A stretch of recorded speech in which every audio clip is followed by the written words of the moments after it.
Oigan, gracias por estar conmigo en este podcast donde siempre te llevo buenas historias, donde podemos platicar, donde podemos conocer, donde podemos también saber qué es lo que opinan estas personas que hemos admirado por tanto tiempo con estos temas que tú y yo y ellos vivimos en el día a día, dándonos cuenta que somos personas tan normales, no importa el oficio que tengamos, ¿eh?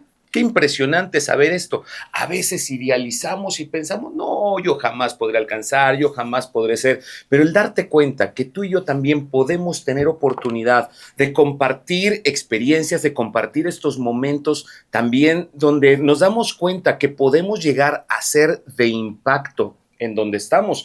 Esto nos despierta a muchas realidades bastante buenas. Siempre lo digo, aprender lo que tú sabes y aplicarlo a lo que yo sé, entonces yo sé más que tú. Quiero el día de hoy aprender de mi invitado, que la verdad es un hombre que he admirado por mucho tiempo y aunque él no lo demuestra en su físico, porque ahorita también le voy a sacar la verdad, ¿cómo es que le hace? ¿Será el Dorian Gray de esta generación?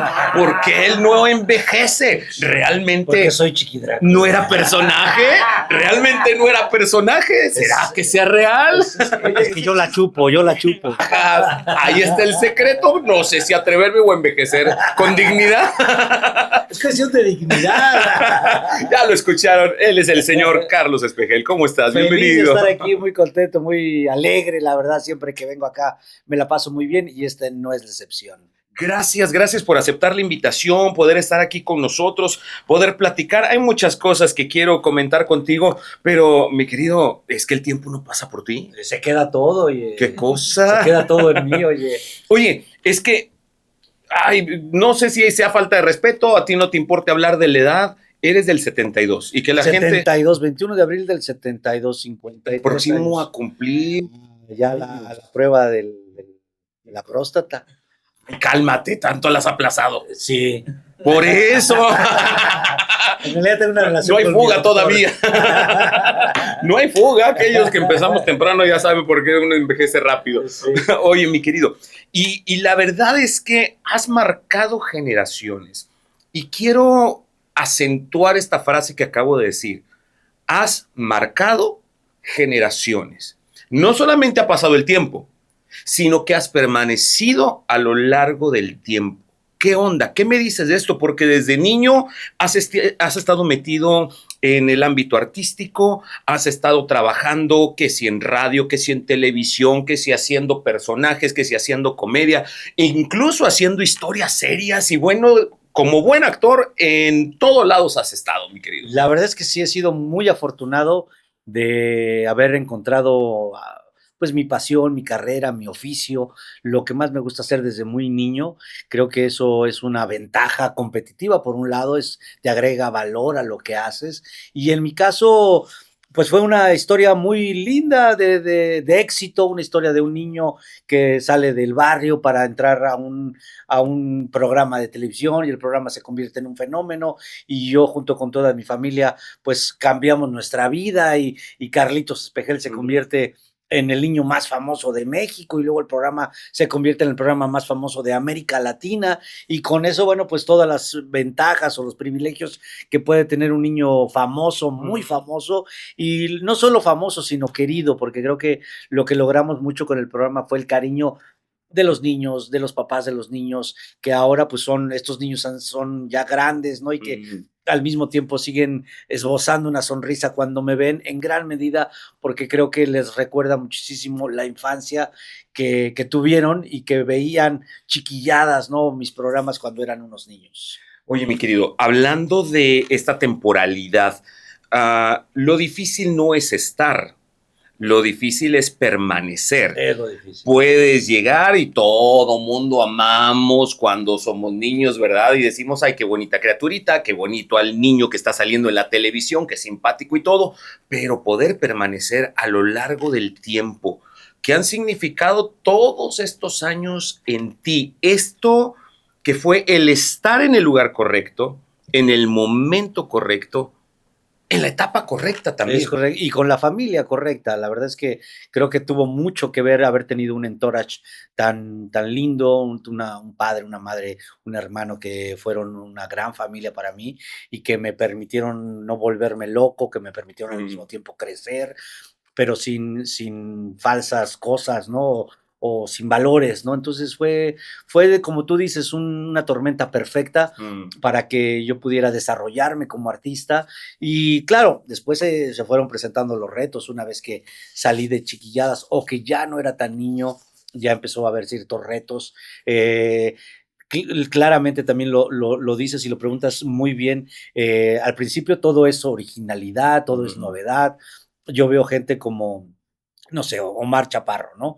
Y Omar Chaparro me parece un chavo, un tipo, un artista muy histriónico en lo que hace, y cuando ellos llegan, y está padre. Ahora lo difícil no es llegar, ¿no? Y ser famoso, porque la novedad pues siempre ayuda, ¿no? Y es algo novedoso, pero ya después de que dejas de ser novedoso, que ya no tenía 11, ni 12, ni 9, ni 8, ya tenía 17, 18, ya había entrado a la prepa, o sea, ya estaba en otra etapa de mi vida, ya no existía Chiquilladas. No solo no existía Chiquilladas, ya no existía Televisa Chapultepec, ya no existía Navarro, ya no existía toda esa barra de comedia. Los 80s terminaron y la era de los 80s terminó para dar origen o dar paso a una era noventera, en donde la televisión cambió, Televisa se movió hacia otro lado. Yo dejé de ser ese niño y empecé a estudiar la preparatoria, luego la licenciatura en arte, y ahí creo que comencé a enfrentar mi primer gran reto, ¿no? Que era transformarme o morirme, ¿no? En encontrar mi propio camino, mi propio lugar, ¿no? Ya no era un niño, ya no era el niño chiquito, simpático, el Chiqui Drácula, el Carlinflas de 8, 10, 12 años, que es gracioso, ¿no? Ya tenía 21, 22, ya no era tan gracioso estar haciendo Chiqui Drácula, y eso representó un reto. Mi audiencia, por así decirlo, mi público dejó de ser niño también y empezó a ser joven, y los jóvenes, por un estudio de mercado que hice, que fue, digamos, lo primero que hice, un estudio de mercado cuando ya me vi pues en una circunstancia diferente a la que estaba, me arrojó que los niños que veían Chiquilladas eran jóvenes que iban a las discotecas y que de lo último que querían enterarse era de productos infantiles que les recordara su infancia, que el estudio de mercado me arrojó que si bien por lo que más era recordado yo era por Chiqui Drácula entre los niños y por Carlinflas entre los adultos, los niños por ahora no querían consumir el producto que habían consumido cuando eran niños. Claramente, cuando tú eres un niño consumes un producto, claro. Pero dejas de consumir Goku o dejas de consumir para empezar a consumir rock o no. Y ahí fue que hice mi primer gran obra de teatro, espectáculo, que fue una parodia de The Wall,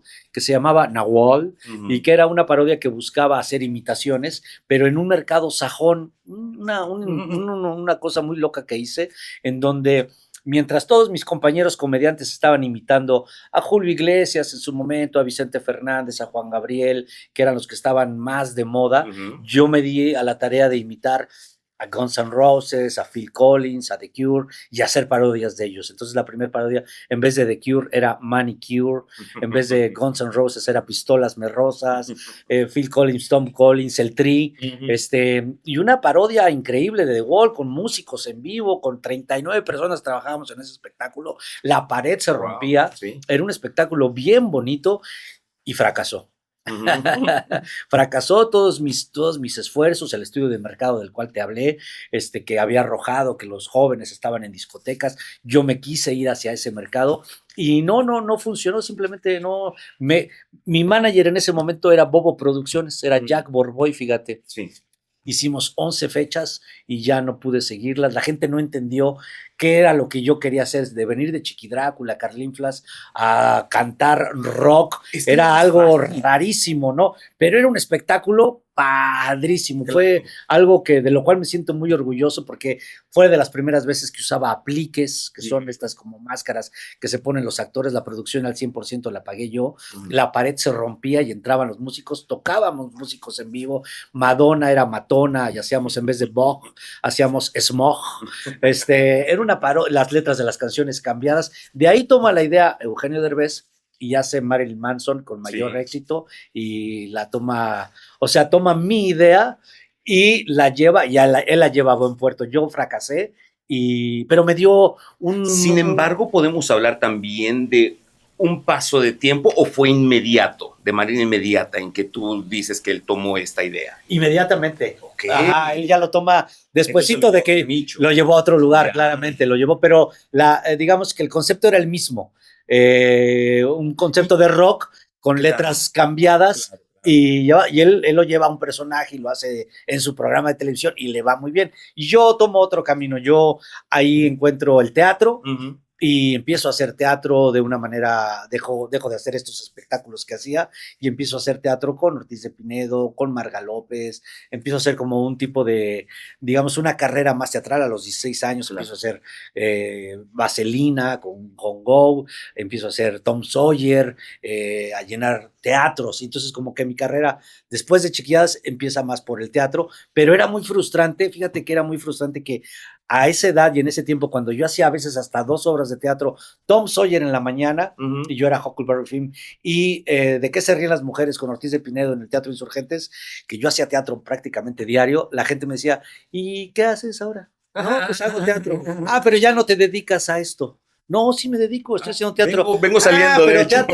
teatro no, pero en la tele, ¿qué haces en la tele? Ya no te veo, ¿no? Era muy, muy frustrante. Gracias a Dios logré encontrar una carrera y luego ya pude, digamos, incorporarme a otros programas como Humores los Comediantes. ¿Cómo se logra esto, Carlos? Acabas de decir para mí muchos factos muy interesantes, como el hecho de persistir.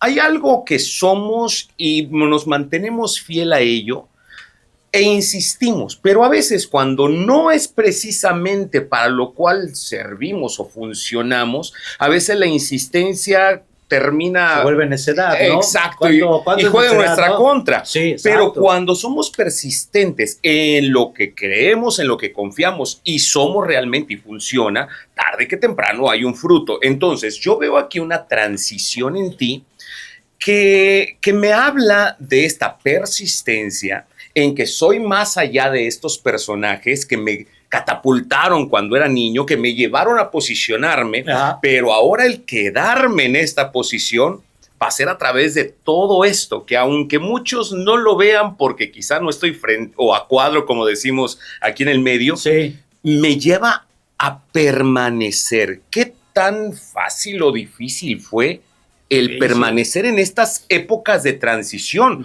Porque cuando llegamos todo el mundo dice qué bonito, claro, pero mientras está haciendo el cambio, la transformación, no todos están. Y yo tuve muchas cosas que aprender, entre ellas, bueno, que los productos, primeramente me acerqué con un mercadólogo que fue el que me dijo, mira, tú eres un producto, el cual todo producto tiene una campana de Bell, por ejemplo, conocí lo que es la campana de Bell, que es tu producto sale, crece, tiene un... y luego claramente va a venir para abajo, ¿no?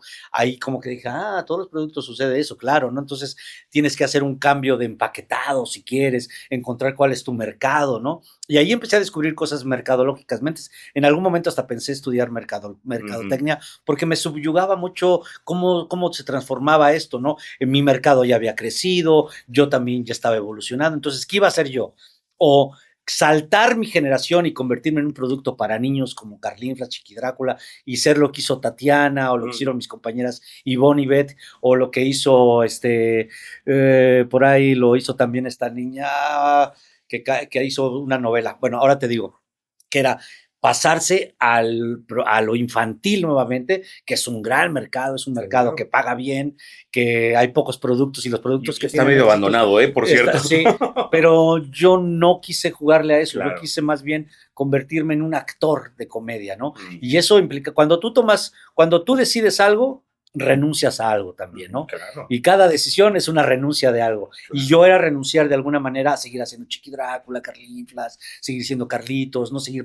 Y fue bastante duro, ¿no? Porque era como, y entonces ya no eres tan gracioso, y entonces ya creciste, y entonces... Y era muy duro. La gente, el público, estamos acostumbrados a encasillar al actor, al artista, al cantante. A mí cántame esta canción, a mí hazme este personaje. Eso nos gusta, no, y no tiene la culpa el público. Nos lleva a una zona segura, ¿no? Top on the mind, ¿no? Eso es el top on the mind y eso es lo que la gente quiere ver, y transformar eso fue muy complicado. No fue sufrido, pero yo sí te puedo decir, tengo una imagen muy clara de mí a los 21 años, mientras todos mis amigos o muchos de mis amigos estaban en la discoteca y estaban como saliendo y tal.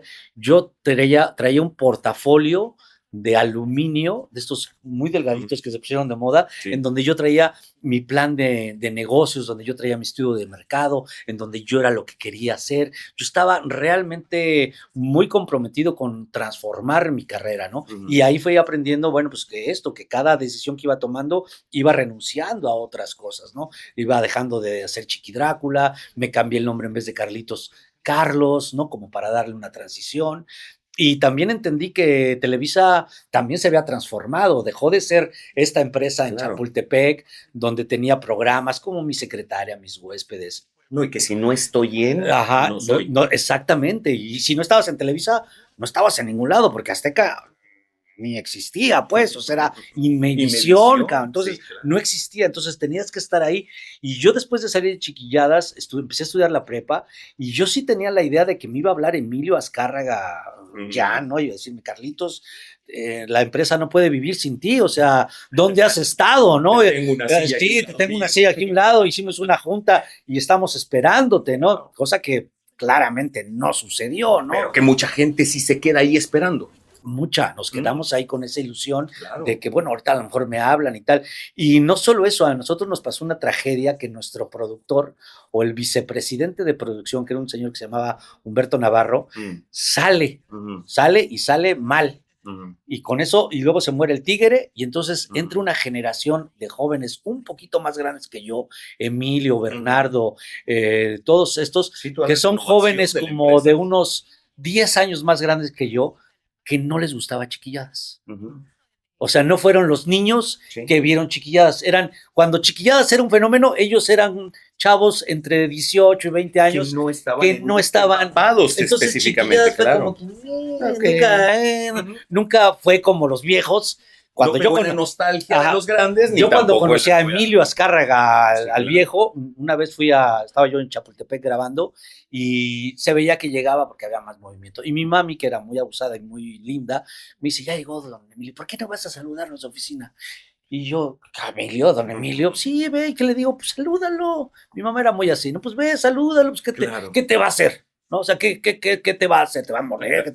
Y me fui a su oficina que estaba ahí arriba, llegué y me acuerdo que llegué con la secretaria, oiga, buenas tardes, vengo a ver a don Emilio, no se encuentra, pero ¿qué necesitas? No, nomás quería saludarlo. Y ching, que aparece. Ándale. Y no apareció de su oficina, apareció del pasillo.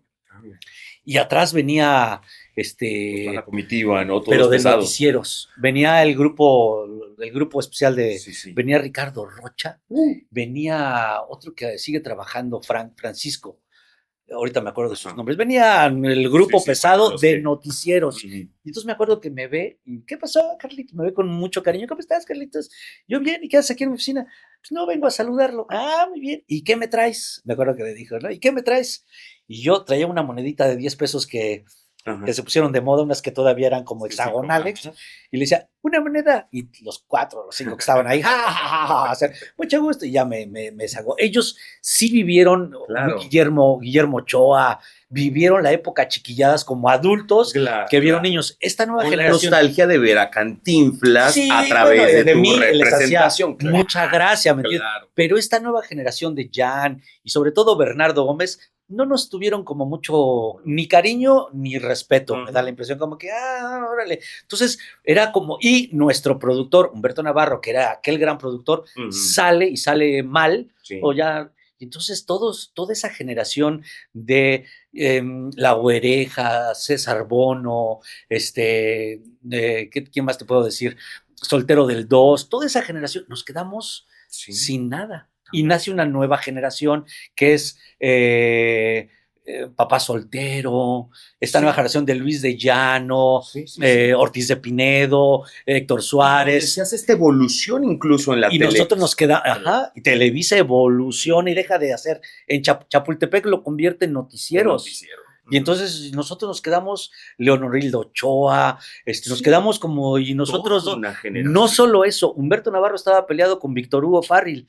Entonces cuando se va Humberto Navarro, toda la gente de Humberto Navarro éramos como los apestados. Por eso a los niños de chiquilladas, Pituque Petaca, Ginny, nos tocó muy difícil poder transitar hacia la nueva Televisa. Yo tuve la fortuna de decir que sí a una novela que me invita Carla Estrada, y me invita Carla y me dice, oye, hay una novela para ti.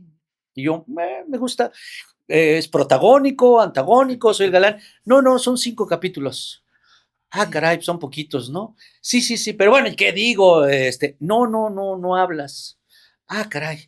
Bueno, pero el personaje está chingón, es un drogadicto. Puta, todo mal, ¿me entiendes? O sea, era un personaje... Perdón que te interrumpa aquí, pero me da mucha curiosidad porque creo que de esto puedo aprender bastante. ¿Cómo vives esto? Porque, quieras o no, quizá yo en otro nivel, pero el estar en una vigencia... Ajá. Que estás a cuadro, después me voy a radio o vuelvo a cuadro nuevamente. Oye, el ego te pega bastante fuerte. Sin duda. Si no estás bien emocionalmente. La gente olvida fácilmente. Sí. Y se va a cierta etapa donde te recuerdan o fueron felices con tus personajes. Es correcto. Pero dices, oye, yo ya pasé por tanto y me está regresando al Chiqui Drácula cuando ya pasé por todo esto. Primero, no es personal. No tiene que ver conmigo. Tiene que ver con ellos. Eso es muy importante, ¿no? O sea, no es personal. Tiene que ver, así es. Una de las leyes permanentes del universo es el cambio. Así que, y el que más rápido cambia, el que es más rápido para cambiar es el que es más rápido para ser feliz. Entre más rápido te adaptes, más rápido eres feliz. Entonces, eso era algo importante que me costó trabajo entenderlo, porque te digo, literalmente yo estaba esperando la llamada de la empresa para decirme, te tenemos un programa de televisión. Te sorprenden con esta propuesta en una novela. No, pasaron 3 años en que no me hablaron para un carajo, no solo porque no me hablaron, sino porque no había más que hacer, se había acabado los programas de comedia, ya no le estaban dando bolas. Esos 3 años. Estudié la prepa, un año hice prepa, otro año estudié fotografía, y otros meses me fui a Europa de mochilazo. Corto con mi mamá. Fíjate, eso corto con mi mamá. Es importante. Importantísimo, porque mi mamá pues durante todo me acompañó durante tanto tiempo, y a la edad de 16 años empiezo a hacer una obra de teatro, Vaselina 88, nos vamos de gira y nos íbamos en un camión de gira, toda la compañía, que éramos puros chavos de mi edad, 16, yo tenía una noviecita ahí, pero vamos sin mamás. No como en Chiquilladas, que íbamos con mamás, papás y todo. Aquí era una compañía de teatro en la que vamos sin papás. Y ahí es la primera vez que le digo a mi mamá, ya no vas. Ah, caray, ¿cómo? Si no, pues no te voy a llevar, no va a ser la única mamá en medio de toda esta bola de jóvenes, ¿no? Yo con mi noviecita. Y fue un rompimiento fuerte, porque pues era mi acompañamiento, mi madre. Para ella fue un rompimiento durísimo también, durísimo. Estuvo en depresión mi mami 2 años, ¿no? Y después de eso yo me entró a la prepa 1 año y gracias a Dios en la prepa nadie me hizo caso. Porque la secundaria la pasé medio mal, porque entré siendo muy famoso a la secundaria. Y mi mamá, por no hacer distinción con mi hermano, me metió a la misma secundaria que a mi hermano, que era una escuela de gobierno. De gobierno, entonces fue muy... Todo lo que he trabajado. No, y fue entrar a la escuela de gobierno, secundaria técnica, 38, en donde era muy popular y era de barrio, estaba allá al ladito de mi casa, Y entonces sí lo padecí, no te creas, sobre todo el primer año, ¿no? Ya después ya no, pero el primer año lo padecí porque pues, era Claro. el centro de atención de una secundaria. Claro. Cuando entro a la prepa, ya que se acabó Chiquilladas y entro a la prepa, nadie me hace caso, cosa que agradezco enormemente. Entonces un año fue como sabático, me metí, era patineto, pero la que sufría mucho era mi mamá. De, oye, te habló fulano de tal, yo le hablo al rato. Oye, perengano, que si no quieres, no quiero. Oye, pero al rato le hablo. Oye, ya le hablaste a fulano. Oye, es que estás tirando a la borda todo lo que hemos venido construyendo. Ya es mi perro y yo lo lavo. Y entonces fue muy doloroso para ella. Y luego ya vi que pasó otro año y no pasó nada, y luego pasó otro año y tampoco pasó nada. Y entonces fue cuando dije, bueno, a ver qué hago. No creo que Emilio no me está llamando, no creo que no me está necesitando. Y no he cambiado de teléfono. Ajá, y no he cambiado de teléfono, ¿no? Hago el estudio de mercado, presento con una exclusividad que me da Televisa, de las primeras exclusividades cuando se convierte Imevisión en TV Azteca, dan un montón de exclusividades para que no nos fuéramos a Azteca, claro. Y yo con ese dinero hago The Wall, la parodia esta que te digo, yo con mucha ilusión hago esta parodia, me gasto todo mi dinero y no funciona. Y ahí fue cuando dije, ay, nanita, esto no funcionó como yo pensé que iba a funcionar, un gran show y tal. No me rindo, hago otro show que se llama El tamaño no importa y tampoco funciona. Y hago un tercer show, ya con solo dos, Pepe Suárez y yo, que se llamaba Puros Cuentos y se vuelve un fenómeno. Pero ya había pasado que conozco a Ortiz de Pinedo. Primero lo de Carla Estrada, que me dice, hay este personaje, hay esto, y eso a mí me permite hacer el puente entre Chapultepec y San Ángel, y le digo que sí a este personaje. Era un personaje para quinceañera. Y la novela, bueno, se me fue un pinche fenómeno, la novela de quinceañera. Y yo hago un personaje chiquitito, te digo, 5 personajes. Le gusta a Pedro Damián, que era el productor, el director. Sí. Me dice, oye, está simpático tu personaje, ¿no quieres seguir en la novela? Sí, quiero seguir en la novela. Era un personaje muy bonito porque era de barrio, de una secundaria de gobierno, que lo tenía yo perfectamente claro cómo era. No sé si era personaje o era ir a vivir. De hecho, yo me llevaba el uniforme, de la secundaria. Al final me dijeron, oye, que si te quitas el uniforme porque sí lo estás un poco... Era un chavo de barrio, y era el amigo del hermano de Thalía, de Rafael Rojas, ¿no? Sin nada, no tenía libreto, literal, no había, pero Carla le hace mucha gracia o le funciona muy bien la dinámica que tengo con Julieta Egurrola, que es una actriz, una primera actriz que era la mamá de Adela Noriega, y entonces a mí me traía Rafa Rojas como un amiguito que tragaba como puerco y que decía cosas muy chistosas, y la Julieta Egurrola, todo le daba como, tu amiguito, ¿no? Y entonces a mí, yo tenía mucho entrenamiento en hacer reír a los técnicos, porque durante muchos años en Chiquilladas y tal, cuando un técnico se ríe, te das cuenta que las cosas están funcionando, ¿no? Claro. Y cuando ves que se cae, o la misma risa, entonces cuando yo llego a la novela y veo que hago reír a los técnicos, pues era algo rarísimo. En novelas nadie hace reír a los técnicos, de eso no se trata. Claro, todo es muy cuadrado. Todo muy cuadrado, y cuando veo que, y entonces ahí como que dicen, y ahí es donde Carla me dice, quédate hasta el final, y me quedo hasta el final de la novela con un personaje que no tenía ni un solo texto. Wow. Todos se los inventábamos ahí, y mi texto era, ¿qué vas a hacer?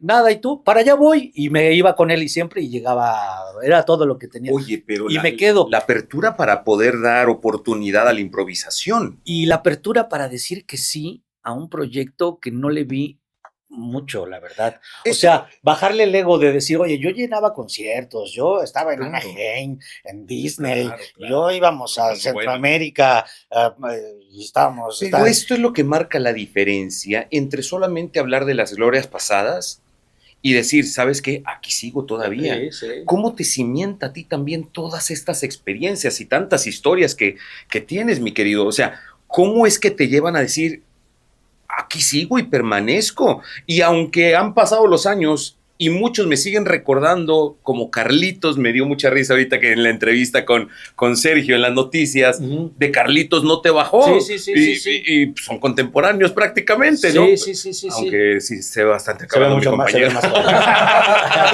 Sí, pero él es igual. Sí, pero él lo trataron en terracería. No has inventado bien como tú, mi querido. ¿Cómo te sientas a mí en la vida? no me lo tomo personal, nada es personal, o sea, cada quien, el público está en su derecho de encasillarte en donde quiere encasillarte, pero yo sí tengo también en mi derecho de decir, yo ya no quiero hacer eso, no quiero empezar a ser un actor y entonces empiezo a hacer eso, luego hago un melodrama que se llamó Amor en Silencio, en donde ya Carla me dice, ya te escribí un personaje para ti y era mi primer melodrama, una novela que también funcionó mucho, que era un mudo con Omar Fierro, y ahí ya tengo la oportunidad de brincar a Televisa San Ángel, que es donde se estaba produciendo la ficción, y de ahí me ligo a ¿Qué nos pasa? Con Héctor Suárez, y de ahí me ligo a otro programa con Verónica, que se llamaba El Balcón de Verónica, y hago unos pequeños entraditas y saliditas, pero ya empiezo como a ligar, y luego conozco a Ortiz de Pinedo, me invita al teatro y luego me invita a hacer humor en Los Comediantes y de alguna manera me ligo ya a la comedia en televisión, ¿no? Que me permitió, volver a regresar a la comedia, ¿no? ¿Cómo vives los cambios generacionales? Al haber empezado tan chico, mi querido, en este ambiente, invariablemente vienen estas nuevas transiciones y nuevas generaciones que personas contemporáneas hemos vivido también en la tecnología y en tantas cosas, pasar de lo análogo a lo digital y pues también en estilos de comedia, en estilos de actuación, en sentidos de las televisoras todo, y demás. Todo cambia y te digo, la impermanencia es la ley, ¿no? O sea, hacer la impermanencia, todo cambia y tu carrera cambia. Y algo que aprendí de Regil que me dice, y todo se va a acabar. Y tu carrera se acaba, y tu vida se acaba, y lo que tienes se acaba, y ese programa se acaba, y todo se acaba. Todo se acaba. Y vuelve a empezar otra cosa, ¿no? ¿Y cómo lo estás bien con eso? Muy bien, ¿no? Con eso hay que estar bien, porque todo es una cuestión de interpretación en la vida, ¿no? Ni es bueno ni es malo, es como tú lo interpretas, ¿no? Todo, ya se acabó los chiquilladas, ya se acabó Los Comediantes, ya se acabó el privilegio de mandar, ya se acabó la primaria, ya se acabó mi juventud, ¿sí me entiendes? Todo cambia. Hoy día yo creo que estoy pasando una etapa muy interesante porque, por ejemplo, Eugenio Derbez hoy día es el gran Eugenio Derbez. Y yo lo veo y digo, pues Eugenio, yo le di trabajo. Cálmate, si tú me traías el café. No, pero yo le di trabajo a Eugenio Derbez. Claro. Cuando era un chavitito y ese chavo es talentoso, ¿quieres trabajar conmigo? Voy a hacer un show en Los Ángeles. ¿Quieres venir conmigo? Pues ¿cuánto me pagas? Tanto te pago, órale. Yo le di trabajo a Eugenio. Wow, sí. Y ahora lo veo y es como el gran Eugenio y me da muchísimo gusto que le vaya increíblemente bien. Pero yo vi a los Masca Brothers llegar de Puebla a un centro de espectáculo que se llamaba Los Cántaros, ¿no? Y que hacen una cosa con mopeds y esos chavos son talentos. Yo vi llegar a Omar Chaparro con Black or White, chavo, vamos a su programa que está. Entonces he visto llegar a muchos, ¿no? Y ahora los veo que ahora ellos se tienen que reinventar, ¿no? Porque eso es lo interesante. ¿Quién de todos ellos se va a seguir reinventando? Porque sí, yo puedo ya no estar de moda, pero sigo estando. Ese es el punto. ¿Cómo creo que me he vuelto? Creo que lo importante aquí es cómo te reinventas. Y yo me empecé a reinventar desde los 16 años. Habrá gente que puede decir que eres como la humedad, te vas metiendo. Sí, y a veces te va bien y a veces no, a veces tienes éxito y a veces no soy, o sea, es infalible, ¿no? No puedes decir, a veces te va mejor que en otros momentos, hay etapas más. Pero aprender a administrar la bajada es lo importante. ¿Qué es? ¿Humildad?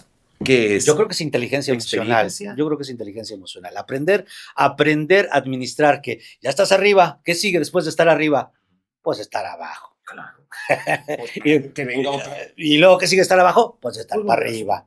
Entonces, aprender a administrar el tiempecito de ya me tocó estar allá, vamos bajando, otra vez para arriba, otra vez vamos para arriba, y ahí vas trabajando. Acabo de estar en LOL, que es un formato súper postmoderno. Justo la semana pasada, antepasada, unas horas que tenía ahí, me senté a verlo.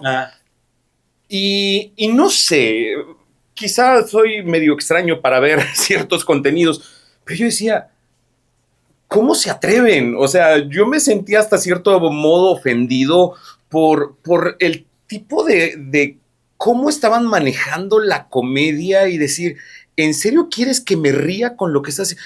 El maestro está haciendo, o sea, que empezaste con un mimo y todo y no te interrumpían. Yo sé que la dinámica es diferente, Sí. yo sé que los tiempos han cambiado y si me siento a ver el programa con mis hijos... Fíjate que vi una de LOL en Argentina y me reí muchísimo. Y yo creo que tiene mucho más que ver con la capacitación, entrenamiento y educación que con el formato, El formato es muy distinto también en cada país, ¿eh? Es igual. Un host, Bueno, un host y bueno, 12 brothers. formato es el mismo. Pero allá sí, contenido. Mira, yo le digo, y esto nunca lo he dicho, pero es verdad. Llego y le digo a Enzo, que es un chavo que hace comedia, el que se maquilló de tal. No finjas, te voy a dar mello. No, no quiero. No, pues échame la mano. Sí, sí quiero. La primera regla de la impro es sí. Si me dices que no, pues lo único que haces es detenerme. A la otra chavita, te voy a resolver un problema. ¿Qué problema tienes? Tengo el clítoris enorme. No, dame algo, dame carnita, dame chance para jugar. ¿Cuál es la diferencia en Argentina? Ve el de Argentina, no te miento. Bueno. Oye, me tengo dolor de panza. No me digas, ¿y por qué fue tu dolor de panza? Déjame construir contigo. Ahí ¿no? la parte donde yo te digo, me sentí ofendido porque dame la retroalimentación. Entonces, o sea, llegas dame mis 2 minutos, y ¿no? Déjame terminar. Exacto. Pero creo que pasa mucho porque en México la educación artística es muy mala. Nos han enseñado a tocar la flautita y es todo lo que hacemos, ¿no? Y en la secundaria tocamos la flauta, escucha hermano, es todo lo que hacemos. La educación es mala, ¿no? Todos sabemos, si Max Arreola es el director de los libros, imagínate la educación artística. Es terrible. Entonces, vas con unos compañeros que les pides, oye, escuchar la regla A. ¿Me escuchas? Te escucho, ¿me escuchas? Le voy a dar mello. No. Sí. Pues échame, dame algo, papá. Si no, yo decía, o sea, ¿de qué ¿no? manera entonces voy a lograr el objetivo que es hacer reír a mi pero si no sabes ni siquiera qué es ni sabes ni siquiera cuáles son los géneros, ¿no? Claro. ¿Cuáles son? O sea, no, vamos a estudiar. No, como perrito confundido, ¿no? Uno se queda viendo así de la El stand-up está bien, pero es un subgénero, ¿no? Es un estilo, no es la comedia. Y han confundido claramente el humor con la comedia. Entonces, es que a mí mi humor, yo soy de un humor muy escatológico. Bueno, pero es humor, no es comedia. No te confundas, eso es humor y te gusta a ti y a tu grupo de amigos. Porque ese es el punto también. ¿Cómo poder entender Estudiando. Que no estoy trabajando para mí, solamente para mí tengo que agradar y tengo que complacer a quien está pagando un boleto? Si no tienes ningún tipo de herramienta que te ayude en la vida, ¿no? Si no tienes un poco de información externa que te ayude, un librito no les hace daño, un cursito de actuación, no pasa nada, métete a estudiar un curso de stand-up, no te van a salir ronchas, no te va a pasar nada, pero si lo quieres todo construir desde tu talento, pues es como la época en la que tiene bonita voz, va a ser el artista. Tiene bonita voz, es una cosa. Ahora hay que trabajar y saber cuál es voz de pecho, cuál es voz de cabeza, qué es un falsete. Pues hay que saber esas cosas, ¿no? Igual en la comedia, qué es comedia del arte, ¿no? O sea, hay que conocer un poquito algo que me impresiona, y saber, ¿no? Algo que me impresiona de ti es precisamente este punto a donde hemos llegado en la plática, mi querido, porque también algo tiene el pinche que le pusieron el punto secreto de Café violencia. Porque, mi querido, no todos están listos para poder no replicarse, pero sí saber, aquí tengo algo que enseñarte a ti, nueva generación. Y es algo que yo he visto que ha fundamentado también tu carrera, el decir, no soy exclusivo y esto es para mí y esto se va a morir conmigo. Háblame de tu escuela de actuación, porque también cuántos talentos han salido de ahí. Y esto me habla de alguien que sabe diversificar y no se queda solamente con el golpe de suerte, sino que dice, esto es preparación, esto han sido años y estoy listo para entregar estafetas también a las generaciones que vienen. Totalmente. Yo me siento muy afortunado de la vida que tengo, muy afortunado de haber llegado al momento que llegué y muy afortunado de haber conocido gente muy valiosa en mi vida, mentores que me ayudaron muchísimo desde Ortiz de Pinedo, mismo Héctor Suárez, han sido gente importante en mi vida y me han enseñado muchísimas cosas, ¿no? Creo que para mí también es importante como, bueno, ahí te va de un poquito de lo mucho que sé. Claro, el maestro llega si el alumno está preparado, ¿no? Si no, Claro. no hay manera. Entonces, Claro. tiene que haber esos alumnos y no hay una, pues, como una filosofía, una de aprender. En México, bueno, regímenes como estos, no hay que aprender y con lo que tenemos estamos bien y es suficiente, y para qué queremos más, y se van a estudiar a Estados Unidos y nomás roban, ese tipo de mentalidad nos ha hecho mucho daño, ¿no? Nos vuelve muy mediocres, con lo que tengo es suficiente. Claro, no solo eres mediocre y soberbio, creo que es la peor combinación tan ¿no? rara, O sea, claro. eres pendejo y además no te das cuenta que eres pendejo, güey, es terrible. Claro, No, porque cuando eres pendejo, pero lo sabes, dices, bueno, a lo mejor lo sé. Pero cuando eres pendejo y no lo sabes, es dificilísimo, porque entonces no quieres aprender nada, porque crees que con 2 pares de zapatos ya estás listo, ¿no? Cuando no es cierto, puedes aprender yo estudié fotografía en mi época, que te digo, tuve un año como ahí, y me decía eso un maestro, me decía, yo les voy a dar fotografías de Manuel Álvarez Bravo, les voy a dar un montón de fotografías, porque lo que hago con enseñarles tanta fotografía es adelantarlos en el tren. Este es un tren de 10 vagones. Si ustedes quieren empezar solo con lo que ustedes saben, pues empiezan en el vagón de hasta atrás. Y si no ven fotografía, pues ahí van a seguir durante mucho rato. Si ven fotografía, vas a esto hizo fulano en tal época, esto hizo Perengano, y ahí vas avanzando, hasta que te pones, digamos, hasta adelante, decir, de esto se trata. Sí llegas, ¿no? Que vayas en el último vagón, sí llegas, pero ¿en qué Tú le condición? preguntas a Chumel Torres, y eso siempre se lo he dicho, Chumel Torres, ¿qué comediante te gusta? Billy Jostiel, Giselle Ronsteel, y uno mexicano, Eugenio Derbez. Y para atrás, para atrás, no.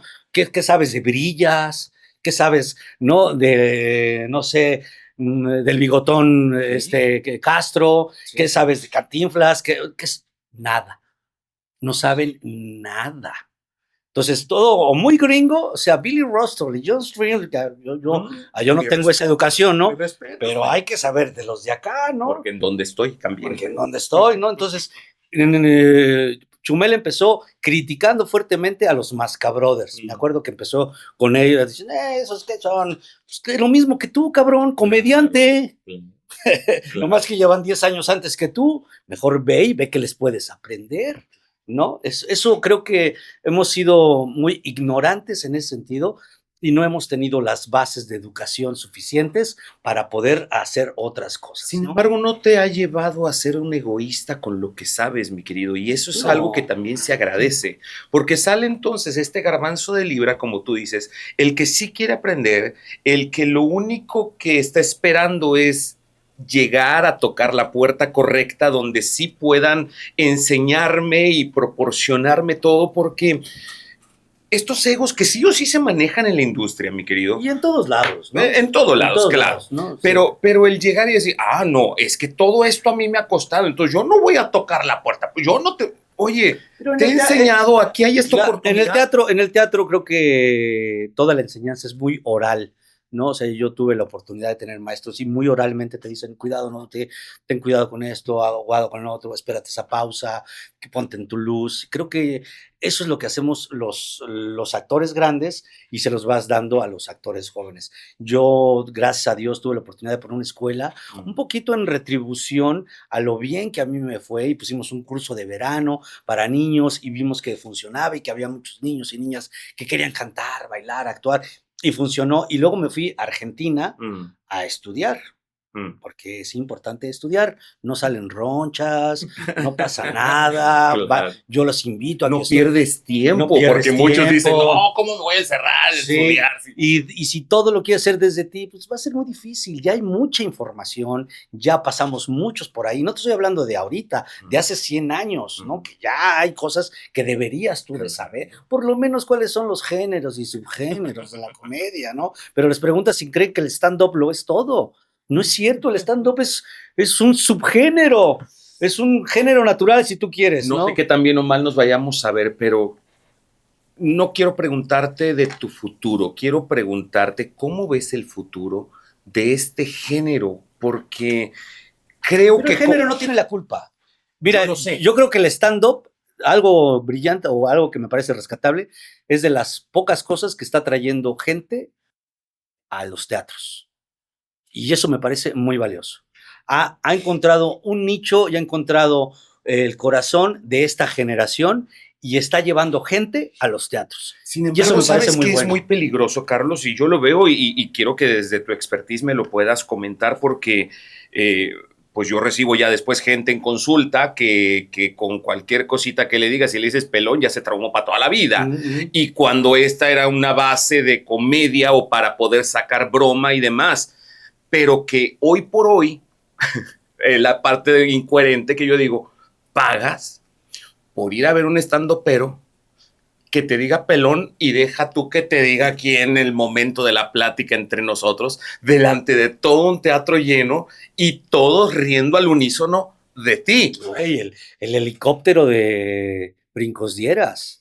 Me parece graciosísimo, por un lado, lo veo y me divierte enormemente. Pegriloso, dijo aquel. Pero son 10 chavas que se suben y le piden a gritos que les haga el helicóptero enfrente de su marido y de 10,000 personas. Pero hasta que te salga el sensible que te puede arruinar la carrera. Sí, güey, pero mientras viaja en avión. ¿No? Y ahí la incoherencia, cambiado, entonces. bueno, ha cambiado y el público no se equivoca, ¿no? En ese sentido, el público no se equivoca. A mí me cuesta mucho trabajo porque yo vengo de otra escuela y entonces yo llego a LOL y no paran de decir, bla, bla, bla, y yo entro con un, no finjan, sintieron medio, con tu, pero bueno, cada quien su humor, ¿no? Yo sí creo que ha cambiado y bueno, el público no se equivoca, ¿no? Hay que estar, hay que oír lo que está pasando y meter el termómetro y saber. ¿Está bien por ti? Para mí está bien, yo sí, no creo que las cosas se deban adaptar a mí, más bien yo me debo de adaptar a las cosas. Wow, ¿no? qué fuerte. Y Sí. es verdad. Porque lo dice sufre. El dicho, claro, exactamente, O adaptarse, sufre. ¿no? O morir. Sí, no, sufre, ¿no? Sino, para que todo se adapte a ti, pues te la pasas mal. Y siempre lo vi con viejos, como el Tata, por ejemplo, ¿no? Que era un tipo que admiraba mucho, pero siempre todos éramos pendejos, ¿no? O sea, todos éramos, todo lo nuevo estaba mal, ¿no? Y decía, ¿por qué el viejillo tan talentoso? Porque era un genio, pinche Tata, era tan amargoso en ese sentido. Y a mí me decía, ¿tú qué, chamaco pendejo, no?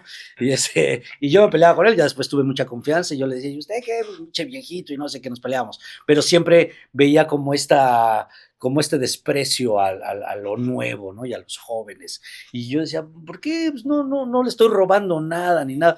Y sí hubo, pero a mí me tocaron maestros muy generosos, sumamente generosos, desde Ortiz de Pinedo, Héctor Suárez, te digo, hasta Claudio Brook, Cantinflas, mismo Cantinflas que me invita a que lo siga haciendo, o no sé, Resortes, ¿no? O sea, me tocó gente muy generosa que me dijo, mira, es por acá, es por acá, es por acá, y creo que eso hay que retribuirlo de alguna manera. Carlos, ¿qué viene para ti? ¿Cómo pinta el 2026?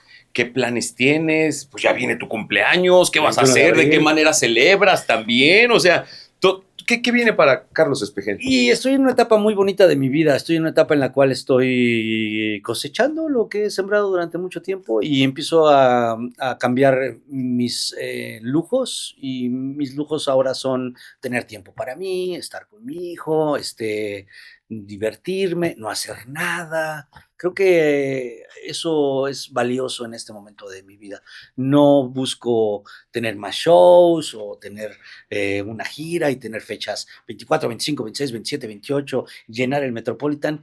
Y no sé, no es ese mi objetivo. Busco hacer una obra de teatro que esté divertida o hacer un programa y que lo hagamos bien, pero como con un ritmo distinto. Creo que la edad y mi trabajo también me ha dado la oportunidad de estar en una etapa en la cual puedo relajarme, disfrutarlo y quitar esta ansiedad de tener que hacer, tener que hacer, tener que hacer por no hacer nada y pasármela bien de todas maneras. Que también el no hacer para también prepararte para lo que viene, esto es Es buenísimo. buenísimo y lo hacen mucho los gringos, ¿no? Creo que si algo se ha aprendido a los gringos es esa capacidad de planeación que no tenemos los mexicanos ni los centroamericanos, ¿no? Somos como que echados para adelante, ahorita sale, Mañana ahí, vemos. ahí los melones se acomodan en el camino, ¿no? Y creo que es importante la planeación, decir, ahorita eso, también saber leer, no tener una lectura de cuándo es el momento, cuándo no es el momento, ¿no? Cuándo está padre, qué quiero hacer, cuáles son mis prioridades, ¿no? Y en eso me ocupo mucho de saber, esta es mi prioridad, esto no es mi prioridad. Y lo que te decía a un principio, cuando tú decides algo, renuncias a otras cosas, ¿no? Y a veces he decidido, por ejemplo, viajar por el mundo, ¿no? Viajé un año a Argentina, estuve un año en Vancouver, estuve en India, estuve en Los Ángeles, he decidido eso. Y eso, bueno, pues obviamente le quita tiempo a mi carrera o a seguir impetuosamente, como lo ha hecho muy bien Eugenio Derbez, por ejemplo, ¿no? Que ha sido un tipo, como tú lo dijiste, un tipo claro en lo que quiere y trabajador en lo que quiere y ahí ha estado hasta que ha logrado lo que ha logrado con cada uno de sus méritos. Claro.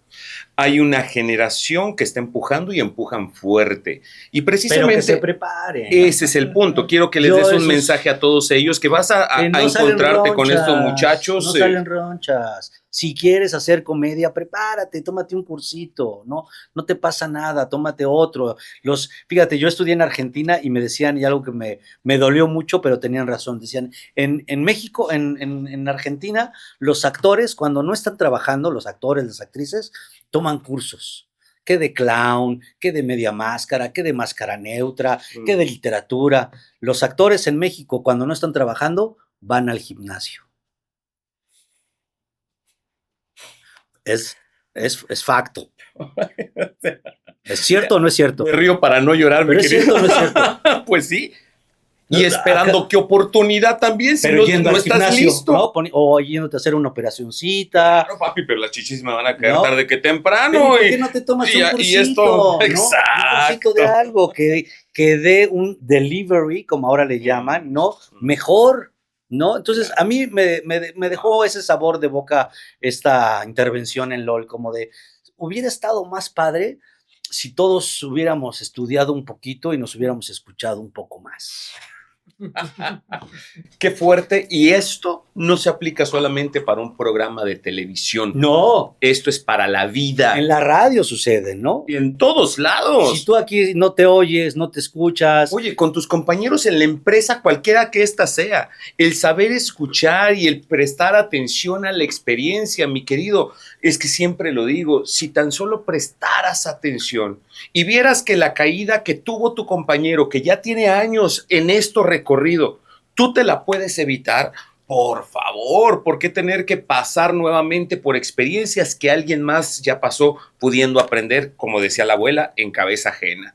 Hoy he tenido la bendición, no tengo otra forma de decirlo, de poder platicar con el señor Carlos Espejel. No sabes cómo me ha enriquecido estos minutos que he podido platicar contigo, mi querido. Aprendo de ti, aprendo de cómo te veo.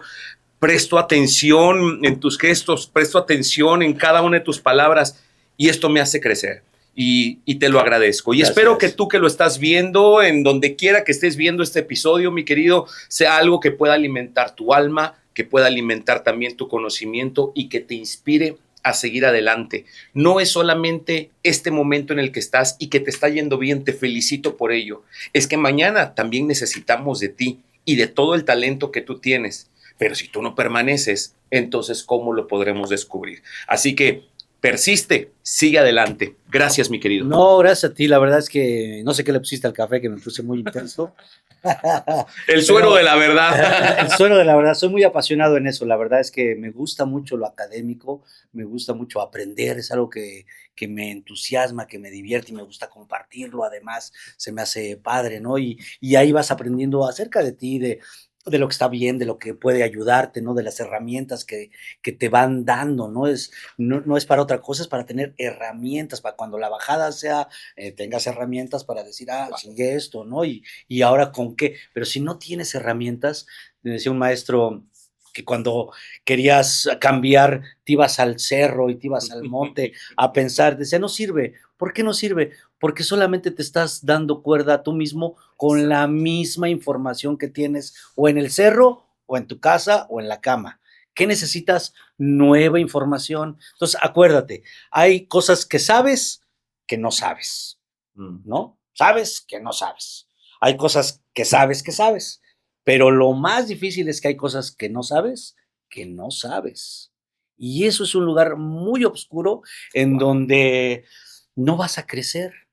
¿Qué necesitas? Pues herramientas nuevas, información nueva, un librito, un tutorial, un curso, te ayuda a decir, mira, no me había dado cuenta de esto, que me está deteniendo o que me está haciendo ser de esta manera, que me hace sufrir, ¿no? Si estás bien, si estás contento, si estás disfrutando tu momento, vientos. Pero si hay algo, el sufrimiento es ignorancia. Donde hay sufrimiento, hay ignorancia. No sabes que Con eso cierre. me quedo. No sabes que cierre. Señores, el maestrazo, señorón, don Carlitos Estefón. ¡Qué bonito! Gracias. Con eso me quedo. Don Carlitos Estefón. Hasta la próxima, mis queridos. Vamos. ¿Qué le pusiste al café, cabrón? Yo venía a contar chistes, güey.